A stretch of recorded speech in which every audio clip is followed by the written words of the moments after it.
শুকর যে মাওলাই কারিম আপনাকে আমাকে গুরুত্বপূর্ণ এক মাজলিসে আসার বসার বলার শোনার তৌফিক দান করছেন। শুকরিয়াতান সবাই বলে আলহামদুলিল্লাহ। তালিম ও তরবিয়াত, শিক্ষা দীক্ষা, থিওরিক্যাল প্র্যাকটিক্যাল। কোনো ডাক্তার থিওরিক্যাল পড়াশোনার পরই তাকে ডাক্তারি করতে দেওয়া হয় না যতক্ষণ পর্যন্ত প্র্যাকটিক্যাল সে শিক্ষা গ্রহণ না করে। কোনো ইঞ্জিনিয়ারকে থিওরিক্যাল পড়াশোনার পরেই ডিজাইন করতে দেওয়া হয় না যতক্ষণ পর্যন্ত প্র্যাকটিক্যাল কিছু ডিজাইনের সাথে ডিজাইন না শিখে। তরবিয়াতগুলিও এরকম, আমরা প্র্যাকটিক্যালভাবে আমরা আমাদের অবস্থান, আমাদের চরিত্র, আমাদের আখলাক, আমাদের কর্ম, আমাদের কাজকে হাতে নাতে ধরিয়ে দেওয়ার একটা সুন্দর বাস্তব প্রশিক্ষণ দেওয়া হয়। কীভাবে এই কাজ করব, কিভাবে মিটিং করব, কিভাবে দাওয়াত দেব, কীভাবে ইতাআত করব, আমার এই কাজের উদ্দেশ্যটা কি, এই কাজটা করব কেন। যদি আমি আমার উদ্দেশ্য না বুঝি তাহলে কাজ করতে পারবেন না। আপনার কাজের গুরুত্ব যদি আপনি না বুঝেন তাহলে কাজ করার উৎসাহ উদ্দীপনা আপনার মধ্যে থাকবে না। আপনি কাজটা কেন করতেছেন, কিসের জন্য করতেছেন, আপনার উদ্দেশ্যটা কি, নিয়াত কি। এর জন্য আমাদের মধ্যে প্রথম নিয়াতে খালেস, সঠিক নিয়াত, নিরঙ্কুশ ভেজাল মুক্ত নিয়াত আমাদেরকে করতে হবে। নিয়াতের মধ্যে গড়বড় থাকে, সবই গড়বড়, সবই বাতিল। বুখারীর মধ্যে রওয়ায়াত আসছে, এক ব্যক্তিকে কিয়ামতের মধ্যে আল্লাহ পাক ডাকবেন, শহীদ এক ব্যক্তিকে, এই শহীদের দিকে আসুক। আল্লাহ পাক তার কাছে সমস্ত নিয়ামত রুজ উপস্থাপন করবেন। আমি তোমাকে এই নিয়ামতে ভূষিত করেছি, এই নিয়ামত দান করছি, তুমি এর মোকাবেলায় কী করছো। শহীদ বলবে, আল্লাহ আপনার রাস্তা গলা কাটায় দিয়েছি, শহীদ হয়ে গেছে। আল্লাহ বলবেন, আমি জানি কেন শহীদ হয়েছে। মানুষ তোমাকে যোদ্ধা বলবে, গনিমতের মাল পাবা, তোমার প্রশংসা করবে, তোমার আলোচনা সব জায়গায় ছড়িয়ে পড়বে। এই উদ্দেশ্য তুমি শহীদ হয়েছ আমার জন্য নয়। এরপর আল্লাহ পাক বলবেন, হে ফেরেশতারা, ওকে ধর, ওর হাত পার মধ্যে জাহান্নামের শিকল লাগা, কুব্বুর কর, টানতে টানতে জাহান্নামে নিক্ষেপ কর। ব্যক্তি হয়েছে শহীদ কিন্তু জাহান্নামী, জান্নাতে যেতে পারেনি। এরপরে এক ব্যক্তিকে ডাকবে, আলেম, কারি, কি করেছো? বলে, আল্লাহ কেরাত, কোরআন তেলাওয়াত করছে, মানুষকে শুনাইছে, ওয়াজ করছে, নসিহাত করছে, এলবে দ্বীন অর্জন করছে। আল্লাহ বলবেন, আমি জানি কেন করছি, তোকে মানুষ প্রশংসা করবে, হাদিয়া দিবে, তোহফা দিবে, সম্মান করবে, ইজ্জাত করবে। সব কিছু দুনিয়াতে পেয়ে গেছো, আমার কাছে কিছু না। আল্লাহ বলবেন, ওকে ধর, হাত পার মধ্যে জাহান্নামের শিকল লাগা, উব্বুর কর, টানতে টানতে জাহান্নামে নিক্ষেপ কর। এরপর আল্লাহ পাক ডাকবেন এক সখী দানশীলকে, দানবীরকে, কি করছো? আল্লাহ তোমার রাস্তা, তোমার পছন্দ অনুযায়ী দান করছি, মসজিদ, মাদ্রাসা, এতিম, মিসকিনদেরকে দান করছি। আল্লাহ বলবেন, না, তুই প্রশংসা পাওয়ার জন্য দান করছিস, আমার কাছে কিছু না। ওকে ধর, জাহান্নামের শিকল লাগা, উব্বুর কর, টানতে টানতে জাহান্নামে নিক্ষেপ কর। বুখারীর মধ্যে রওয়ায়াত আসছে, এই রওয়ায়াতটা বুখারীর মধ্যে আসছে। ব্যক্তি হয়েছে শহীদ কিন্তু জান্নাতি না, জাহান্নামী। ব্যক্তি হয়েছে আলেম কিন্তু জাহান্নামী। ব্যক্তি হয়েছে দানশীল কিন্তু দান তাকে জান্নাতে নিতে পারে না। এর কারণটা কি? নিয়াত সহি ছিল না। কি সহি ছিল না ভাই? নিয়াতে খালেস। সেখানে কেন আসছেন, এই কাজটা কেন করবেন? অন্য অন্য সংগঠন কেন করে? আমি প্রতিষ্ঠিত হতে পারলে, আমি সভাপতি সেক্রেটারি যদি হতে পারি, এই এলাকার চাঁদা সব আমার, টেন্ডার আমার, আমি ধনী হয়ে যাব, আমি গরিব থাকবো না। আপনার রিপোর্টে দেখেন, আসছে রিপোর্টে, আজকের রিপোর্টেই আসছে, যারা 16-17 বছর পর্যন্ত অফিসের মধ্যে ফ্যান লাগাতে পারেনি, এমন কি পরামাত্মা পেয়েছে, আলাউদ্দিনের চেরাগ পেয়েছে, এখন তাদের অফিসের মধ্যে এসি লাগছে এই কয়দিনের মধ্যে। এই মাত্র কয়েক মাসের মধ্যে যারা রিক্সা চলতে পারে না, এখন তারা 5 গাড়িতে চলতেছে। এই বরিশালেও সেই ঘটনা ঘটছে। এ দূরের কথা বাদ দেন, এমনকি আলাউদ্দিনের চেরাগ পেয়েছে, এমনকি স্বর্ণের খনি পেয়েছে তারা, এমনকি ব্যবসা করেছে। ব্যবসা কি? চাঁদাবাজি। এদের বড় ব্যবসা হলো চাঁদাবাজি, দখলদারি। তারা তো এই সংগঠন করে দখলদারির জন্য, চাঁদাবাজির জন্য, কিন্তু আপনি করতেছেন কেন? আগে আপনাকে সিদ্ধান্ত গ্রহণ করতে হবে, আপনি কাজটা করবেন কেন, এখানে আসছেন কেন? এতক্ষণ দোকানদারি করলে, এই তো আমাদের সামনে অনেক ব্যবসায়ীরা আছেন, আমি অনেককে চিনি, অনেক শ্রমিক বাবারা এখানে আছেন যাদেরকে আমি চেহারা দেখলে চিনি। যদি আজকে 1 ঘন্টা রিক্সা চালাতাম, ঠেলা গাড়ি ঠেলতাম, কাজ করতাম, মায়না পেতাম, কিন্তু এখানে আসছেন কেন? নিয়াতকে সহি করেন, নিয়াতে খালিস, নিয়াত। ইন্না সালাতি ওয়া নুসুকি ওয়া মাহইয়া ওয়া মামাতি লিল্লাহি রাব্বিল আলামিন, আমি আল্লাহর জন্য কাজ করি, অন্য কারোর জন্য না। আপনি কেন নামাজ পড়লেন? মাগরিবের নামাজ আল্লাহর জন্য। কেন রোজা রেখেছি? আল্লাহর জন্য। আমি কেন নিজের অর্থ খরচ করে কুরবানি দিয়েছিলাম? আমি জান মাল কুরবানি করে আমি কেন হজ করেছি? হ্যাঁ, যদি ওই কাজটা আল্লাহর জন্য হয়ে থাকে, তো এই কাজটাও তো আল্লাহর জন্যই করি। তো হজ করতে যদি আপনি এত টাকা ব্যয় করতে পারেন, কষ্ট করতে পারেন, সাধনা করতে পারেন, তাহলে এই কাজটা করার জন্য আপনি সাধনা করেন না কেন? অর্থ ব্যয় করেন না কেন? কারণটা কি? তার মানে এই কাজটাকে নিজের কাজ মনে করি না, এই কাজটাকে নিজের কাজ মনে করি না, এই কাজটাকে মনে করি কার কাজ? সভাপতির কাজ, এটা আমার কাজ না। এই কাজটা কার? সেক্রেটারির কাজ, এটা আমার কাজ না। যতক্ষণ পর্যন্ত অন্য ইবাদতের মতো এইটাকে ইবাদত মনে না করবেন, ততক্ষণ পর্যন্ত আপনার মধ্যে স্পৃহা, উদ্দীপনা সৃষ্টি হবে না, যন্ত্রণা সৃষ্টি হবে না। যেরকম একজন মুসল্লি নামাজ পড়ার পরে তার ভিতরে খেয়াল থাকে, কলবুহু মুআল্লাকুম বিল মাসাজিদ, আমি আবার কখন মসজিদে দৌড় দেব, আমি মসজিদে কখন চলে যাব, এই স্পৃহা, এই যন্ত্রণা তাকে মসজিদে যেতে বাধ্য করে। ঠিক আপনার মধ্যেও যদি এই কাজটাকে ওই পর্যায়ে মনে না করেন, তখন আপনার মধ্যে প্যানিক সৃষ্টি হবে না, ব্যথা সৃষ্টি হবে না, আপনি কাজ করতে পারবেন না, পরেশান হয়ে যাবেন, হয়রান হয়ে যাবেন। দেখেন, আপনার সন্তান যদি অসুস্থ হয়, আপনি তাকে হসপিটালে নিচ্ছেন, আপনার যন্ত্রণাটা কি?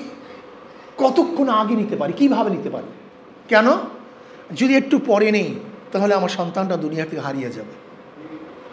ঠিক আজকে ইসলামের অবস্থাটা কি? ইসলামের শরীরের অবস্থাটা কি?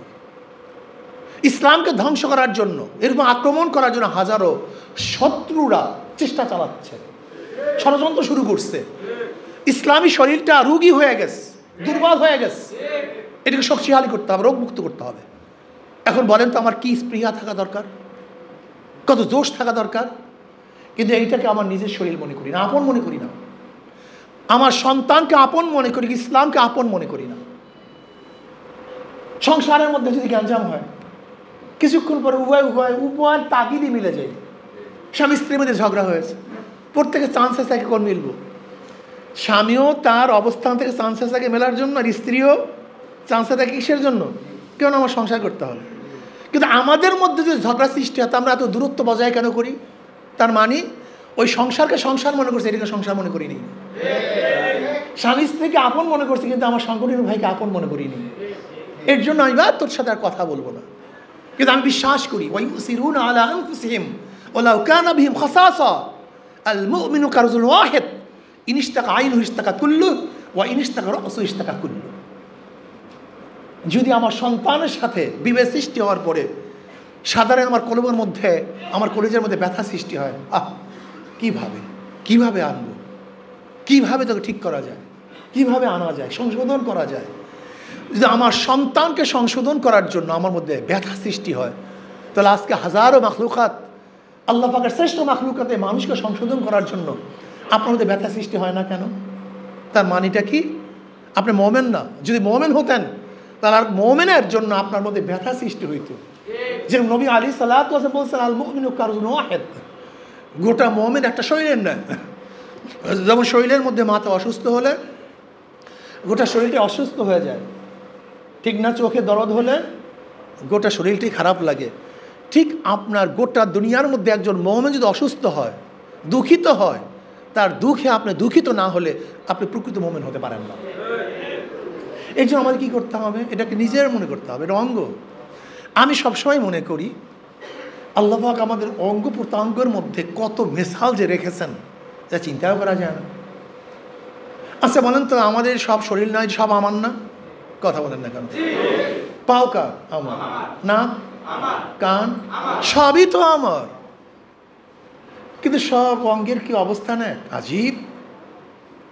যদি আমি সাকি সাহেবের গালে দড়ি, আদর করা হয়, যদি কানে দড়ি, আজীব ব্যাপার। কান আর গাল তো একই জায়গা, এটা দুনোর দুনো একই শরীর, কিন্তু মান কিন্তু এক না। আজীব। সাকি সাহেবকে কপালে চুমা দেয় এক অবস্থা, আবার ঠোঁটে চুমা দিলে ভিন্ন অবস্থা, গালে চুমা দিলে ভিন্ন অবস্থা হয়। একই মানুষ, সবই শরীর, কিন্তু শরীরের অবস্থান এক না। আমি যদি ডান হাত দিয়ে স্যারকে পানি দেই, আদব, অথচ বাম হাতটা আমার, কিন্তু বাম হাত দিয়ে দিলে বলে বেয়াদব। মান এক না। আমি যদি কোনো জায়গায় স্পর্শ করে হাত দিই একজনের শরীরের মধ্যে, বলবে হ্যাঁ আমাকে শ্রদ্ধা সম্মান দেখাইছে, কিন্তু এই হাত দিয়ে যদি আমি পা শ্রদ্ধা করে, আমি যদি স্যারের পায়ের মধ্যে হাত লাগাই, কি বলবে? অত এই হাতটা যদি কানে লাগাই, করবে বেয়াদব। অথচ একই শরীর, যেন ওটা শরীরের মধ্যে সবই আমার, কিন্তু মান এক না। কিন্তু প্রত্যেকটা প্রয়োজন। প্রত্যেকটার কি?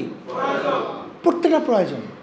সবই আমার শরীর, কিছু অংশ প্রকাশ করা আর কিছু অংশ গোপন রাখা। কেউ যদি বলে সবই আমার শরীর, সবই প্রকাশ করে, এটা কেমন কথা হইল বন্ধ? এটা হয় না। এই যুক্তিটা যুক্তি না। আপনাকে চলতে গেলে সবই প্রয়োজন, কিন্তু সব মান এক না, কিন্তু প্রয়োজন। ঠিক আমাদের মধ্যে সবারই প্রয়োজন, কিন্তু সবার মান এক না হতে পারে, হতে পারে, কিন্তু সবই শরীর, কোনটাকে বাদ দেওয়া যাবে না। বাদ দেওয়ার কোনো সুযোগ নেই, বাদ দেওয়ার কোনো সুযোগ নাই। কোনটাকে আপনি এখন যদি ডান হাত বাম হাতকে গালি দেওয়া শুরু করে, সব তোকে লাগবে না, তুই এটা বেয়াদব, তোর কোনো দাম নেই, তোর মূল্য নেই, আজীব। আবার বাম হাত যদি ডান হাতকে গালি দেওয়া শুরু করে, এটা কেমন কথা হলো? যেরকম আমার ডান হাত বাম হাতকে গালি দেওয়া বোকামি, ঠিক এক ভাই আর এক ভাইকে গালি দেওয়াটাও বোকামি। এটা বুদ্ধিমানের কাজ না, এটা বোকার কাজ। সবার দাম আছে, সবার মূল্য আছে, সবার অবস্থান আছে। আমরা সব একটা বডি, সবাই একটা বডি। মাথা আমার সবচেয়ে স্পেশাল, সবচেয়ে দামি, তার মানে এই নয় মাথাই সব। আমার হার্ট খুব দামি, তার মানে এই নয় হার্টই সব। কিডনি আমার খুবই দামি, তার মানে কিডনি সব না। এখানে যেন সভাপতি সেক্রেটারির এক একটা নাম, তার মানে সভাপতি সব, সেক্রেটারি সব, ব্যাপারটা এরকম না। প্রত্যেকের দাম আছে, প্রত্যেকের অবস্থান আছে, প্রত্যেকের গুরুত্ব আছে, প্রত্যেকের জায়গায় দামি। এর জন্য আমি মনে করব আমাদের সংগঠনে যারা আছি আমরা সব একটা বডি। সবাই কি ভাই? এখন বলেন তো, কোন অঙ্গ গালি দিবেন? কোন অঙ্গকে দুর্বল মনে করবেন? এটা করবেন না। আমরা এক। আল মুমিনু কারুজুল ওয়াহিদ, একটা শরীরের মতো। আমাদের প্রত্যেক শরীরের প্রয়োজন আছে। আমার শরীর থেকে মাঝে মাঝে গন্ধও আসে, পায়খানা প্রস্রাব বের হতে পারে, আবার পরিষ্কার করতে হবে। ঠিক আমাদের এই বডির মধ্যে কোনো সময় কিছু হতেই পারে, জার্ম হতে পারে, ময়লা বের হতে পারে আমাদের মধ্যে, কার মধ্যে কথার জার্ম, কাজের জার্ম হতেই পারে। মুছে ফেলেন, ধুয়ে ফেলেন, পরিষ্কার করেন, অঙ্গ কাটা যাবে না। আমাদের কোনো সাথীর মধ্যে হয়তো হতে পারে তার কথার দ্বারা, কাজের দ্বারা আমি ব্যথা পেয়েছি, দুঃখিত হয়েছে, নাপাক বের হয়ে গেছে, না, আমরা তাকে ধুয়ে ফেলব, পরিষ্কার করব, ইসলাহ করব, সংশোধন করব। এইটা আমার কাজ, আমার সাথীকে সংশোধন করার কাজ। যতক্ষণ পর্যন্ত আমরা সাথীর জন্য ব্যথা সৃষ্টি না হবে ততক্ষণ আমরা সংগঠন লোক না। আগেকার জমানায় দেখছি মুজাহিদদের মধ্যে মুজাহিদদের কি মোহাব্বত, কি ভালোবাসা, এইটা যে কেমন যেন উঠে গেছে। অথচ সাহাবাই কেরাম রাদিয়াল্লাহু আজমাইনদের মধ্যে এই মোহাব্বতটা ছিল সবচেয়ে বেশি। ওই ইউসিরুনা আলা আনফুসিহিম ওয়ালাউ কানা বিহিম খাসাসার ইতিহাস আপনারা জানেন। এক যুদ্ধের ময়দানে এক সাহাবী পানি বলিয়া ডাক দিস, তার চাচাতো ভাই পানি নিয়ে গেছে, পানি পান করবে, হঠাৎ আর এক জায়গার থেকে, দ্বিতীয় জায়গা থেকে পানি। ওই ব্যক্তি বলছে, ভাই আমার পানির বেশি প্রয়োজন না, আমার ওই ভাইয়ের পানির বেশি প্রয়োজন। আপনি চিন্তা করতে পারছেন? দ্বিতীয় ব্যক্তির কাছে পানি নিয়ে গেছে, পানি পান করবে, তৃতীয় আর এক জায়গার থেকে পানি। দ্বিতীয় ব্যক্তি বলছে, ভাই আমার তো বেশি পানির প্রয়োজন না। ওই তৃতীয় ভাইয়ের পানির বেশি প্রয়োজন, আপনি তার কাছে নিয়ে যান। তৃতীয় ব্যক্তির কাছে গেছে, দেখে সে শহীদ হয়ে গেছে। আর সে দ্বিতীয় ব্যক্তির কাছে, দেখে সেও শহীদ হয়ে গেছে। আর সে প্রথম ব্যক্তির কাছে, দেখে সেও শহীদ হয়ে গেছে। আল্লাহ পাক কি বলেন, ওয়ায়ুসিরুন ইসার ওয়ায়ুসিরুন আলা আনফুসিহিম ওয়ালাউ কানা বিহিম খাসাসা। তারা তো এমন মানুষ, নিজের ধ্বংসের মুহূর্তেও তার ভাইকে প্রাধান্য দেয়। আমার না ভাইয়ের, আমার জরুরত না আমার ভাইয়ের জরুরত। আমি দাঁড়িয়ে থাকবো, আমার ভাই বসবে। আমি বসে থাকবো, আমার ভাই শুইবে। আমি না খেয়ে থাকবো, আমার ভাই খাবে। আমি কষ্ট করবো, আমার ভাই আরাম করবে। যেই মেজাজ পয়দা হইত, আমরা এই মান সম্পূর্ণ হতাম, তাহলে অবস্থাটা কি হতো বলেন তো? ইসলাম তো দুনিয়াটাকে জান্নাত বানাতে চায়। ইসলাম দুনিয়াটাকে জান্নাত বানাতে চায়। এর জন্য তো আমরা দোয়া করছি, রব্বানা আতিনা ফিদ দুনিয়া হাসানাতাও ওয়া ফিল আখিরাতি হাসানাতাও ওয়া কিনা আযাবান নার। আল্লাহ দুনিয়াতেও হাসান দান করো, আখিরাতেও হাসান দান করো। ইসলাম মানেই তো শান্তি। দেখছেন ইসলামী পরিবেশ, হাউ নাই কাউ নাই, কিচ্ছু নেই, এত শত হাজার মানুষ এক নীরব, ইন্দাম ইসলাম। অন্য সংগঠনের ক্যাশ ম্যাস ক্যাশ ম্যাস ক্যানজাম, অমুক তমুক, কে আগে বসবে কে পরে বসবে। ইসলামের কর্মীদের কি আগে বসছে কে পরে বসছে কোনো খবর আছে? মুসলমান ইসলামিক কর্মীদের টেনশন থাকবে কে কত কাজ করতে পারতেছে, কে কত পদ পেয়েছে। এইটা আমাদের দায়িত্ব না। আমাদের দায়িত্ব হলো কে কত মানুষকে দাওয়াত দিতে পারছি, এইটা আমার কাজ। একজন মুমিনের কাজ সে কত ইবাদত করতে পারছে, একজন মুমিনের কাজ কত সিজদা করতে পারছে, একজন মুমিনের কাজ সে কত জিকির করতে পারছে। একজন মুমিন সংগঠকের কাজ হলে সে কত দাওয়াত দিতে পারছে। তাহলে এটা মূল মেজাজ হওয়া চাই, মূল মেজাজ, মূল মেজাজ, মূল চেতনা। আমি কত মানুষকে দাওয়াত দিতে পেরেছি।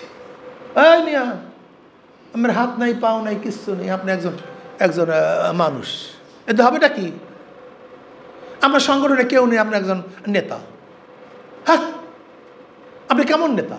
কিসের নেতা আপনি? হাত নেই পাও নেই। আপনার সংগঠনে যত বেশি লোক থাকবে তত আপনি বেশি শক্তিশালী হবেন। আপনার সংগঠনে যত মানুষ থাকবে তত আপনি সম্মানিত হবেন। আপনার সংগঠনে যত মানুষ থাকবে তত আপনি খুশি হবেন। আপনার সংগঠনে যত বেশি জনবল থাকবে তত আপনি শক্তিশালী হবেন। এখন শক্তি নেই কেন? জনগণ নেই। জনগণ যদি আপনার পাশে থাকে আপনি সবচেয়ে বেশি শক্তিশালী। দেখেন আল্লাহ পাক কালামে পাকের মধ্যে কি বলেন, ওয়াইদু লাহুম মাসতাতাতু মিন কুওয়া মিন রিবাতিল খাইল। কুওয়া কি? শক্তিটা কি? আমি অনেক জায়গায় বলেছি যে শক্তিটা কি। আপনারা অনেকেই মনে করেন তলোয়ার, ঢাল, তরবারি, ক্যান্টনমেন্ট, ট্যাঙ্ক, বোমা, প্লেন, মিসাইল, এগুলি শক্তি। আমি এগুলিকে শক্তি মনে করি না। আমি মনে করি সবচেয়ে বড় শক্তি হলো জনগণ। সবচেয়ে বড় শক্তি কি? ক্যান্টনমেন্ট বড় শক্তি না, সবচেয়ে বড় শক্তি হলো জনগণ। অস্ত্র তো ব্রিটিশের কাছে ছিল, কিন্তু থাকতে পারে নাই কেন? কথা হয় না। কি ছিল না? আইয়ুব খানের তো অনেক শক্তি ছিল, থাকতে পারে নাই কেন? জনগণ ছিল। শেখ সাহেবের শক্তির অভাব ছিল না, থাকতে পারে নাই কেন?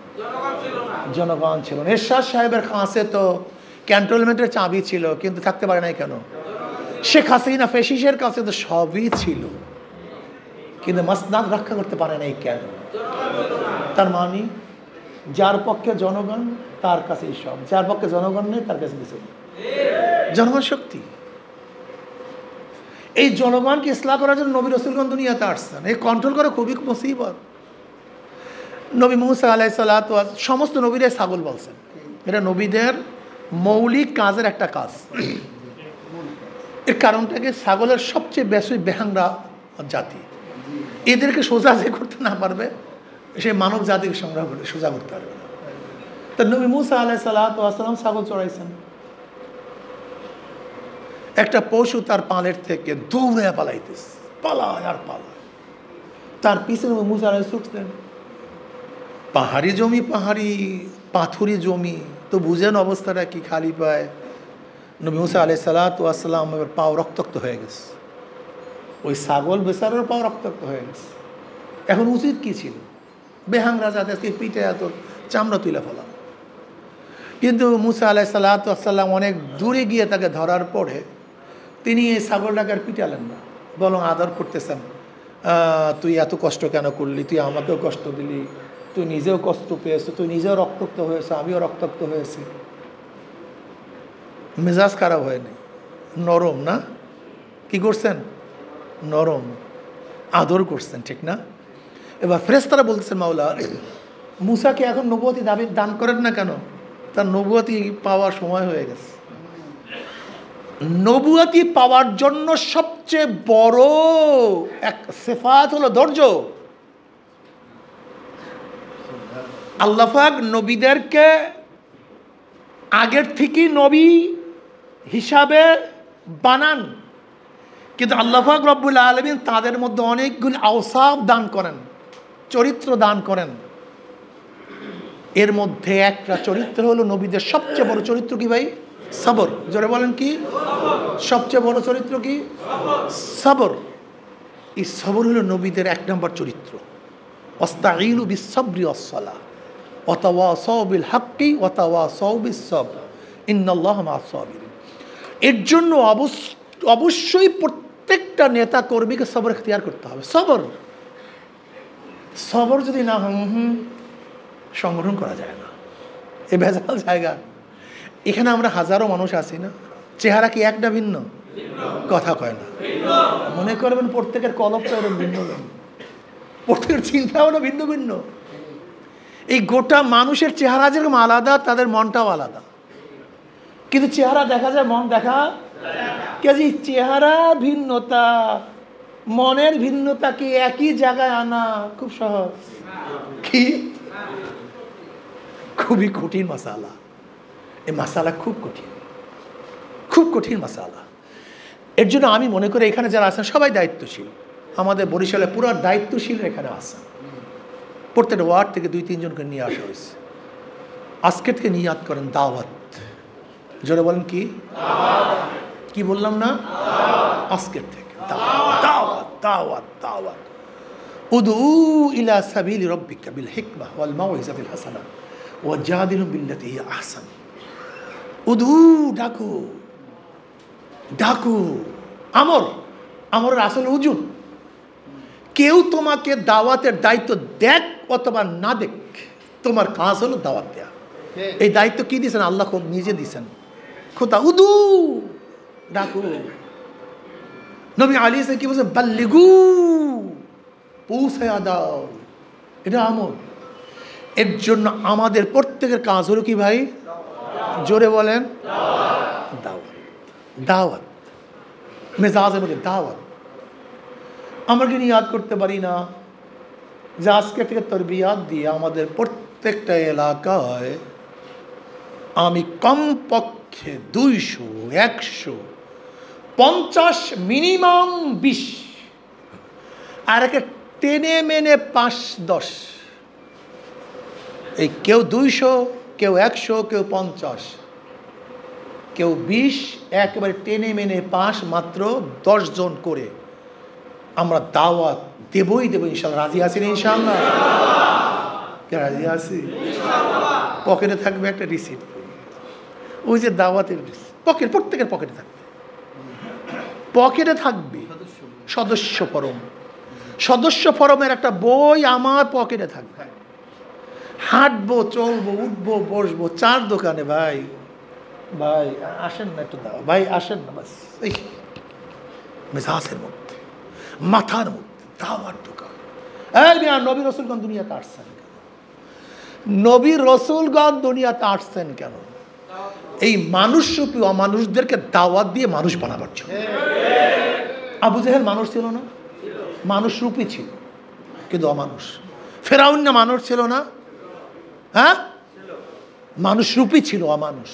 সাদ্দাত মানুষ রূপী অমানুষ।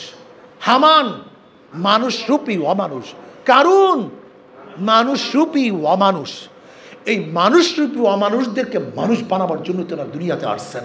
ইসলামী আন্দোলন বাংলাদেশের কাজটা কি? চরমনের কাজটা কি?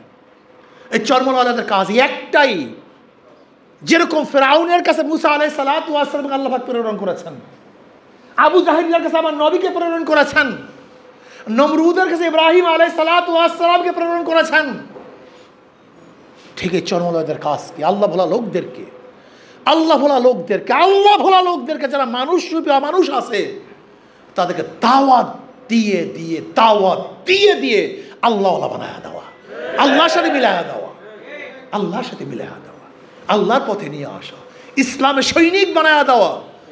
আজকে হাজারো মানুষ শয়তানের সৈনিক, হাজারো মানুষ কালমার্সের সৈনিক, হাজারো নামদারি মুসলমান নমরুদের সৈনিক, আবু জাহিল্লার সৈনিক, আব্রাহাম লিঙ্কনের সৈনিক, ফেরাউনের সৈনিক। এই ফেরাউনের সৈনিকদেরকে, আব্রাহাম লিঙ্কনের সৈনিকদেরকে সেখান থেকে নিয়ে এসে নবী আলাইহিস সালাতু ওয়াস সালামের সৈনিক হিসেবে বানিয়ে দেওয়া। আমরা সবাই নবীর সেনা, ভয় করি না বলে, এইটাই আমাদের স্লোগান। কেউ ডাক দেয় আমরা সবাই জিয়ার সেনা, কেউ বলে আমরা সবাই মুজিব সেনা, কেউ বলে আমরা সবাই ইরশাদ সেনা।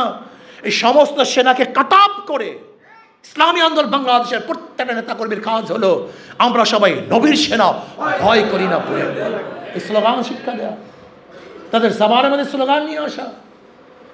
এইটি হলো এই দলের এই কাফেলার কাজ। আমরা কি চাই?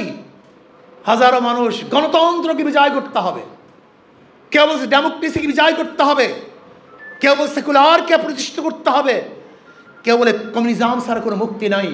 আর এই কাফেলার কাজ হলো ইসলাম ছাড়া কোনো উপায় নাই, ইসলাম ছাড়া মুক্তি নাই, ইসলাম ছাড়া শান্তি নাই। এই স্লোগান সবার মাথার মধ্যে ঢুকিয়ে দেওয়া। একমাত্র মুক্তির গ্যারান্টি, শান্তির গ্যারান্টি ইসলাম। ইসলামের হুকুমাত ব্যতীত শান্তি নাই, মুক্তি নাই, কিচ্ছু নাই, ছাতাও নাই, মাতাও নেই। আপনি কি দেখেন নাই? 53 বছর হাজারো আদর্শবাদীরা আমাদেরকে শান্তি দেওয়ার স্লোগান দিয়েছিল, হাজারো আদর্শবাদীরা মুক্তি দেওয়ার স্লোগান দিয়েছিল, কিন্তু কোনো আদর্শ, কোনো নেতা আমাদেরকে মুক্তি দিতে পারে নাই, শান্তি দিতে পারে নাই। কি দেখেছেন? কি দেখতেছেন? হ্যাঁ, জুলাই আগস্ট বিপ্লবে জীবন দেওয়ার জন্য রাস্তায় নেমেছিলাম আমরা, ওপেনে রাস্তায় ছিলাম আমরা, যাদেরকে দেখি নাই, যারা ছিল না, যেই সমস্ত সংগঠন বিবৃতি দিয়েছিল যে এই আন্দোলনের সাথে আমরা সম্পৃক্ত না, আজকে তাদের অবস্থাটা কি? কি দেখতেছি? সব দখলদারি, চাঁদাবাজি, গুন্ডামি, মাস্তানি। চাঁদার বিরুদ্ধে তারেক সাহেব কি করলেন? ব্যবস্থা গ্রহণ করবেন, বহিষ্কার করবেন, এইটা করবেন, সেইটা করবেন। আরে বিবৃতি দিয়েছিল না? আমি তখন এক বক্তৃতায় বলেছিলাম, কয়লার কোন অংশ পরিষ্কার করবেন? কি কয়লার কোন অংশ পরিষ্কার করবে? তার জন্মটাই তো যাদের বুনিয়াদ চাঁদাবাজি, যাদের বুনিয়াদ দুর্নীতি, যাদের বুনিয়াদ চুরি, যাদের বুনিয়াদ দখলদারি, যাদের বুনিয়াদ খুন খারাপি, তাদেরকে পরিষ্কারটা করবেন কি? বুনিয়াদ পরিবর্তন করতে হবে।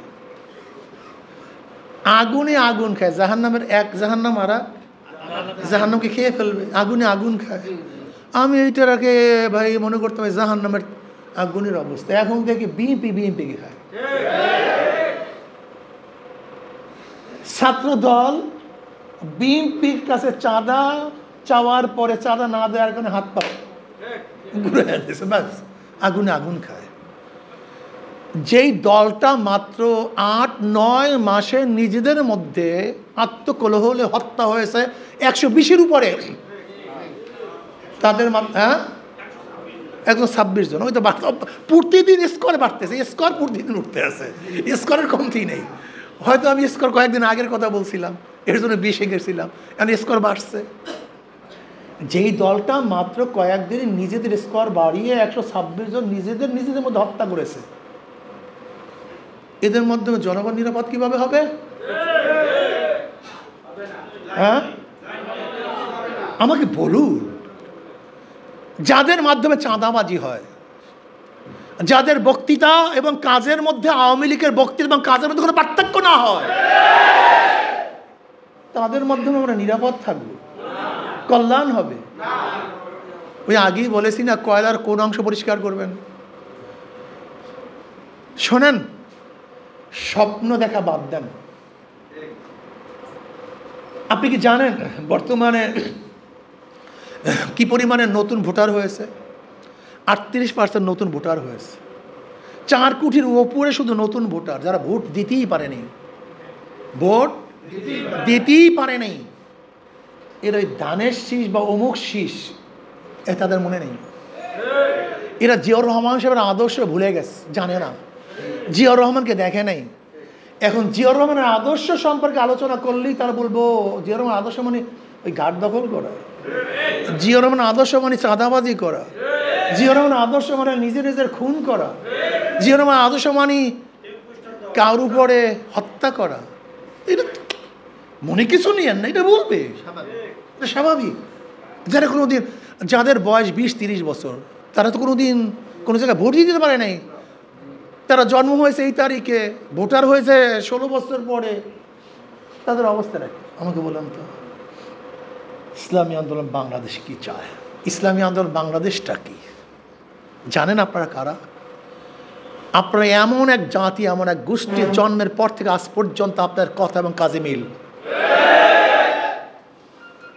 আপনারা এমন একটা গোষ্ঠী, আমার সাথে বহুত বড় বড় একেবারে বাংলাদেশের সর্বোচ্চ পর্যায়ের বৈঠকে বলেছিলাম, দেখেন আমাদের ইসলামী আন্দোলন গোপন টোপন বলতে কিছু নেই।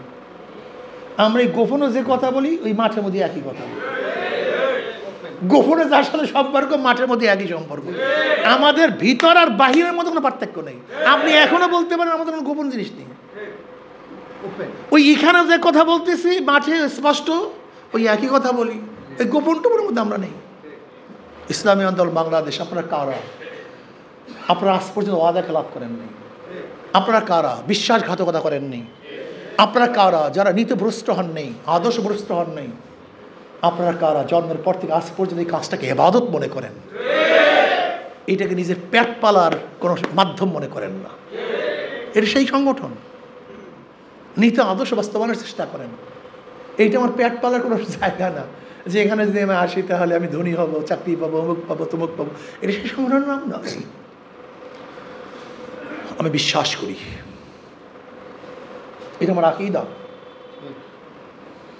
আজকে হোক কালকে হোক, আদর্শই বিজয় হয়, নীতি প্রতিষ্ঠিত হয়। মিথ্যা সাময়িকভাবে জয় হলেও স্থায়িত্ব হয় না, কিন্তু সত্য সাময়িকভাবে হারলেও সে একদিন না একদিন বিজয় হবেই হবে।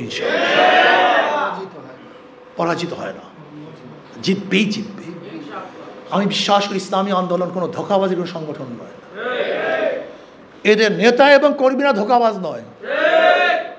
এদের নেতা এবং কর্মীরা কোনো দুনিয়ার স্বার্থে কাজ করে না। আমি বিশ্বাস করি 100 বছরের ইসলামী আন্দোলন বাংলাদেশ একটা সিটও না পায় আর আদর্শের উপর থাকে, একটা কর্মে ভাগবে না, হারাবে না, সেই সংগঠন। কিন্তু নীতিভ্রষ্ট হয়ে যদি ইসলামী আন্দোলন আগামীতে 100 সিটও পায়, পরের বছর এদের কাউকে পাওয়া যাবে না, সেই সংগঠন। এরা এমন এক সংগঠন, যেই সংগঠন হলো জনাব মুহাম্মদ রাসূলুল্লাহ সাল্লাল্লাহু আলাইহি ওয়াসাল্লামের আদর্শের উপর, নীতি এবং চরিত্রের উপরে গঠনকৃত এক সংগঠনের নাম ইসলামী আন্দোলন বাংলাদেশ।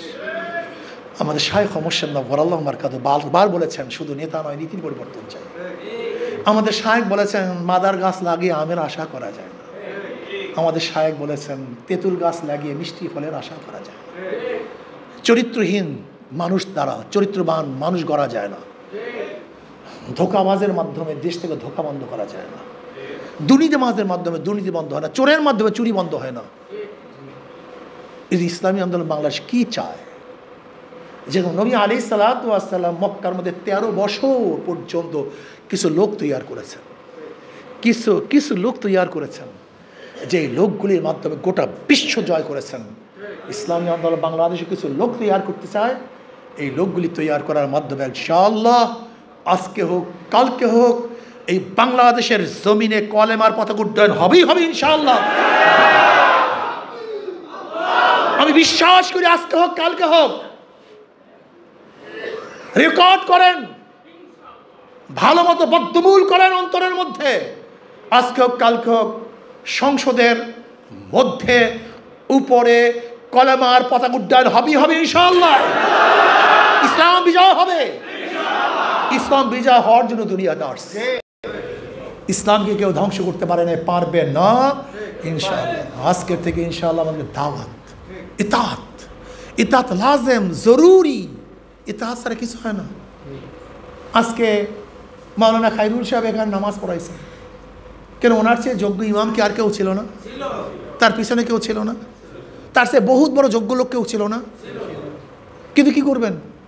সবাইকে ইমামতি করবেন? একজনকে ইমামতি দিতে হবে। এখন কেউ যদি পিছনে বসে বলে আমি তার চেয়ে অনেক বড়, আমি কেন, উনি রুকু দিলে আমি সেজদা দেবো, উনি সেজদা দিলে আমি রুকু দেবো, নামাজ থাকবে? কেন সেজদা ফরজ না? তো অসুবিধা কি? কি নাই? ইতাআত নাই, ফরজ আদায় করছে, ইতাআত নাই, আপনার নামাজ বাতিল। ইতাআত জরুরি, অনুসরণ জরুরি। একজনকে দিতে হবে সামনে, সামনে একজনকে দেয়া ব্যতীত চলা যায় না। ঠিক তদ্রূপ আমরা যারা আছি, আমাদের চেয়ে হাজারো যোগ্যতা সম্পন্ন ব্যক্তি অনেকে থাকতে পারে, আছে, কিন্তু একজনের দায়িত্ব পেয়েছে। সমস্যা কি আমার তার ইতাআত করতে? আমার কাজ তো দাওয়াত, ইতাআত, ব্যাস দাওয়াত দেন। ইনশাআল্লাহ সামনে যুদ্ধ আসতেছে। কি আসতেছে? কি আসতেছে?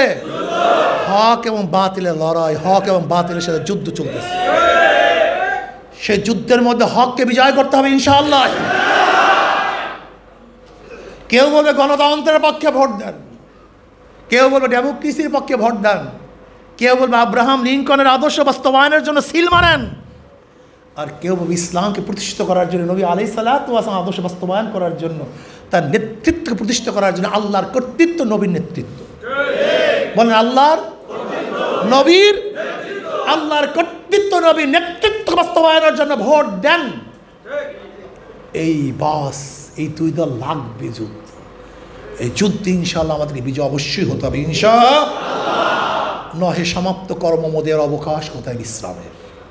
আমি বারবার একটা কথা বলি, আল্লাহ ইসলামী আন্দোলনের কথার সাথে কাজের যে মিল, এর জন্য আল্লাহ পাক হাত পাকার ব্যবস্থা করে দিয়েছেন। দেখেন কি অবস্থাটা। যারা নৌকা নির্বাচন করে নৌকা চালাতে পারে না, নৌকা গরিবদের প্রতীক, ধোঁকাবাজ, নিজেদেরকে মনে করে গরিবের বন্ধু, আসলে একটাও গরিবের বন্ধু না, প্রত্যেকটা গরিবের শত্রু। নাঙ্গল চালায় কারা? কথা বলে নাকি? কিন্তু যে নির্বাচন করতে সে নিজেই নাঙ্গল চালাতে পারে না, গরিবদেরকে ধোঁকা দেওয়ার জন্য।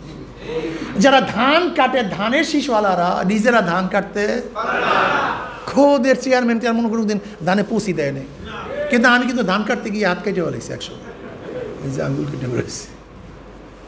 ধানের শীষওয়ালারা ধান কাটতে পারে না, নাঙ্গলওয়ালা নাঙ্গল চালাতে পারে না, নৌকাওয়ালা নৌকা চালাতে পারে না, গরুর গাড়ির নির্বাচন যারা করে তারা নিজেরা গরুর গাড়ি চালাতে পারে না, যারা কুঠা নিয়ে নির্বাচন নিজেরা লাকড়ি ফাটতে, কথা বুঝাতে পারে। তার মানে মার্কার সাথে তার কাজের কোনো মিল নেই। কিন্তু ইসলামী আন্দোলন বাংলাদেশের শুরু তো ইসলাম মানে শান্তি, তাদের মার্কাও শান্তি। যে হাত পাখা নির্বাচন করে সেও হাত পাখা চালাতে পারে, যারা নির্বাচন করে তারাও চালাতে পারে। কেউ কার প্রতীক বুকে নিয়ে ঘুমায় না, নৌকা কেউ বুকে নিয়ে ঘুমায় না, নাঙ্গল আর ধানের শীষ নিয়ে কেউ ঘুমায় না, কিন্তু হাত পাখা ডাকলে বুকের মধ্যে, কলিজার মধ্যে ঠেকাইতে পারে। কথার সাথে কাজের মিলের অবস্থা দেখছে। কি বিশ্বাস করি ইনশাআল্লাহ প্রতীক যদি বিজয় হয় তাহলে মানুষ শান্তি পাবে, জনগণ বিজয় হবে, জনগণ মুক্তি পাবে। এর জন্য আসুন আজকের থেকে ইনশাআল্লাহ সময়কে চকআউট করে, সময়কে বন্টন করে, ভাগ করে দাওয়াতি কাজে লাগবো তো ইনশাআল্লাহ। হ্যাঁ লাগবো তো লাগবো। दस्त दस्त दरिया भी नहीं सोरे हमने बाहरे जुल्मत में दौरा दिया घोरा हमने সেরকম ভাবে লাগবে ইনশাআল্লাহ। আর আগামী 28 তারিখ ঢাকাতে একটা প্রলয় সৃষ্টি হবে। কি সৃষ্টি হবে? মহাসমুদ্র হবে। সেই সমুদ্র পানির কোনো সমুদ্র না, সেই সমুদ্র হবে মানুষের সমুদ্র ইনশাআল্লাহ। এক টর্নেডো ঝড় সৃষ্টি হবে, মহাপ্রলয় সৃষ্টি হবে। কয় তারিখ? 28 জুন শনিবার। আজকের থেকে ইনশাআল্লাহ যে যত পারি দেখি কত লোক ঢাকায় যেতে পারি ইনশাআল্লাহ। আমরা তো চরমানাই থেকে বলছি তোমরা বিশাল একটা লঞ্চ করো। চরকাওয়া শুনলাম তারাও নাকি বাস নিজেরা একটা লঞ্চ করার জন্য চেষ্টা আছে, মানে ইসের থেকে ওই বন্দর থানার থেকে। আমি বিশ্বাস করি ইনশাআল্লাহ যদি এই বছর আমরা প্রত্যেকের আঙ্গিক থেকে কাজ করা শুরু করি তাহলে ঢাকা এমন মহাপ্রলয় সৃষ্টি হবে যে প্রলয়ে সমস্ত মুদ্রার মরক পচা গলা সব ভেসে চুরমার হয়ে যাবে ইনশাআল্লাহ। সব পরিষ্কার সাফ হয়ে যাবে ইনশাআল্লাহ। কি রাজি আছেন ইনশাআল্লাহ? এর জন্য আমি